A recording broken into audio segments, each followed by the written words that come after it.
सहारा और पल्स जैसी चिटफंड कंपनियों की जानकारी पाने के लिए सब्सक्राइब करें हमारे चैनल को और साथ के साथ हमारी बेल आइकन का बटन दबाएं ताकि हमारे द्वारा बनाई गई हर एक चिटफंड और सोसाइटियों से जुड़ी हर एक ताज़ा अपडेट पहुंचे सबसे पहले आपके पास। तो चलिए दोस्तों, चलते हैं न्यूज़ की ओर कि आज की ताज़ा खबर क्या है।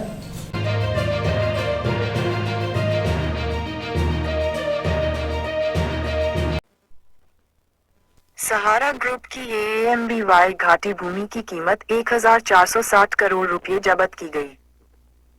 इसे शक्ति न्यूज अल्मोड़ा ने प्रकाशित किया है। नई दिल्ली। प्रवर्तन निदेशालय ईडी कोलकाता ने अनंतिम रूप से 707 एकड़ जमीन संलग्न की है, जिसकी कीमत लगभग रु. सहारा समूह की कथित मनी लॉन्ड्रिंग गतिविधियों में अपनी चल रही जांच के हिस्से के रूप में अम्बी वैली सिटी, लोनावाला में 1460 करोड़ बेनामी नामों में खरीदी गई भूमि को सहारा समूह संस्थाओं से डाइवर्ट किए गए धन के माध्यम से वित्त पोषित किया गया था। प्रवर्तन निदेशालय कोलकाता ने अम्बी वैली सिटी में और उसके आसपास 707 एकड़ जमीन की प्रशंसा करते हुए अनंतिम रूप से संलग्न भूमि को संलग्न किया है।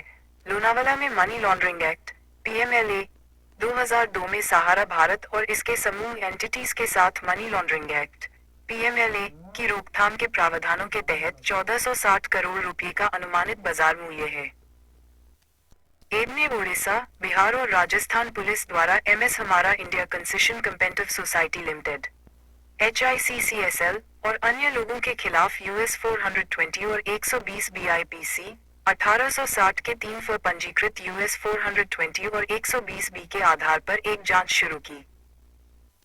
इसके अलावा सहारा समूह संस्थाओं और संबंधित व्यक्तियों के खिलाफ 500 से अधिक एफआईआर दर्ज किए गए थे, उनमें से 300 से अधिक लोगों के साथ, जो कि पीएमएलए 2002 के तहत निर्धारित किए गए अपराधों के लिए पंजीकृत हैं।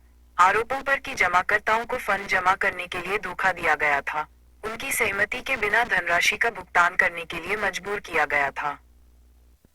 ईडी जांच से पता चला है कि सहारा समूह HICCSL, Sahara credit cooperative society limited (SCCSL), Sahara universal multipurpose cooperative society (SUMCS), stars multipurpose cooperative society limited (SMCSL), Sahara India corporation limited (SICARANCL), Sahara INDIDAASTTAYS limited (SAHR) SHICL और अन्य सहारा समूह संस्थाएं।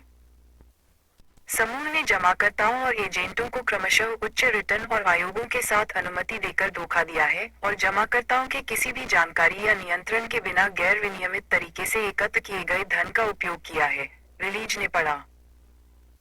इसके अलावा उन्होंने पुनर्भुगतान से परहेज किया और इसके बजाय जमाकर्ताओं को अपनी परिपक्वता राशि को फिर से बनाने के लिए आकर्षित किया, एक योजना से दूसरी योजना और इकाई में जमा को ट्रांसफर किया। गैर पुनरावृत्ति को छेड़छाड़ करने के लिए समूह ने एक योजना में पुनर्भुगतान दिखाने के लिए खातों की पुस्तकों में हेरफेर किया, एक अन्य योजना में पुनर्निवेश के रूप में पुनर्निवेश का इलाज किया। पूंजी योजना को समाप्त करने के लिए वे मौजूदा परिपक्वता राशि को चुकाने में सक्षम नहीं होने के बावजूद ताज़ा जमा को स्वीकार करना जारी रखते थे। उन्होंने सहारा समूह की संपत्ति का भी निपटान किया है और जमीन की बिक्री के बदले अघोषित नकदी में भुगतान का हिस्सा प्राप्त किया है, जिससे जमाकर्ताओं को उनके सही दावे से इनकार कर दिया गया है, रिलीज पढ़ी गई।